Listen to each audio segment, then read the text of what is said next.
Chaque année, nous votons donc les subventions dans le cadre du dispositif de soutien aux projets d'investissement communaux. C'est l'occasion de revenir sur une politique départementale volontariste utile, de vous proposer des pistes d'amélioration et de vous questionner. C'est d'ailleurs par une question que je vais commencer mon intervention. Jusque l'an dernier, l'attribution de ces subventions à DVB et PTS se faisait en juin, vous venez d'en parler, après un appel à projets annoncé en décembre de l'année précédente. Cette année, alors que la campagne d'appel à projets a été bien lancée en décembre 2023, nous délibérons en septembre et non plus en juin. Ce décalage dans le temps peut s'entendre. Il laisse ainsi un délai supplémentaire d'instruction des dossiers au service du département.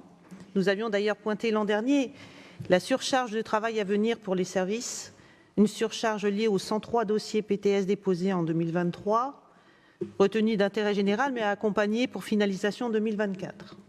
En revanche, ce vote en septembre nous permet de ne plus verser 75% d'acompte au démarrage d'un projet, sur demande du bénéficiaire, mais seulement 50%, vous venez de le préciser, arguant du décalage de la programmation.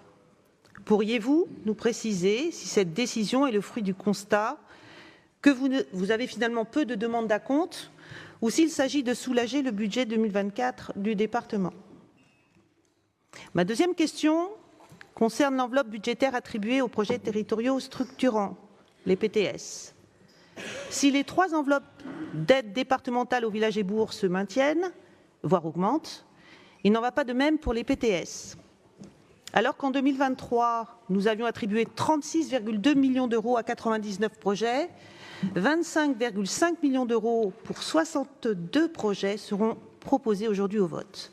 C'est bien moindre, alors même que 80 projets sur les 103 déposés en 2023, mais repoussés en 2024, ont été actualisés. Pouvez-vous nous éclairer sur ce qui a pu occasionner une telle baisse de financement? Les projets déposés 2024 notamment, étaient-ils notamment de moins bonne qualité? Ma dernière question concernera l'ADVB Énergie, dont nous avons déjà souligné l'intérêt. Nous souhaiterions savoir si vous comptez faire évoluer son enveloppe budgétaire, tout comme cette année, et dans quel sens, car même si les coûts des fluides ont tendance à revenir à des montants plus raisonnables, ils constituent encore une dépense importante pour les collectivités. J'en arrive à présent à nos propositions d'évolution et d'amélioration de ce dispositif ADVB-PTS. Des propositions que nous avons déjà eues, pour la plupart, l'occasion d'évoquer en séance ou en commission. Tout d'abord, concernant la problématique de l'eau, une problématique qui, depuis juillet dernier, et nous l'avions appelée de nos vœux depuis 2 ans, figure enfin dans l'un des volets de la politique Nord durable. C'est selon nous un sujet de préoccupation majeure pour le département et qu'il a devant lui pour plusieurs années. L'an dernier, notre collègue Grégory Bartholoméus avait rappelé les inondations que notre département avait subies, exceptionnelles par leur ampleur et leur récurrence, et qui impactent les collectivités comme les particuliers. Avec l'alternance des périodes très sèches et très humides, notre département est menacé par le retrait-gonflement des argiles, entraînant glissement de terrain et dégradation des infrastructures. Nous notons que la politique Nord durable intègre à présent cette préoccupation dans le volet préservation de la ressource en eau, en y associant des objectifs de réflexion et d'appui, dont les aides à DVB et PTS. Nous nous réjouissons de cette évolution. Nous pensons aujourd'hui que ce volet peut être encore enrichi. J'ajouterai donc cette année la problématique de l'eau potable, ou annoncée comme telle, ce dont nous pouvons désormais douter au regard de l'enquête menée par la cellule Investigation Radio France en partenariat avec France Bleu. C'est une enquête récente. Sur les 89 échantillons d'eau du robinet analysés en France, dans cette enquête, 43% contiennent des PFAS, plus simplement des composés chimiques organiques fluorés de synthèse, autrement qualifiés de polluants éternels, des composés qui peuvent avoir un effet non négligeable sur la santé. 27 des échantillons analysés de cette enquête révèlent des PFAS interdits ou classés comme cancérogènes, dont 5 à des niveaux préoccupants. Le cas documenté de Lille, notamment, est alarmant. 9 polluants éternels ont été détectés. L'un est classé comme cancérigène par le Centre international de recherche sur le cancer. Un autre est interdit en raison de ses effets sur la fertilité et la thyroïde. D'autres encore sont aussi suspectés d'avoir des effets sur le système immunitaire et de favoriser les risques d'obésité.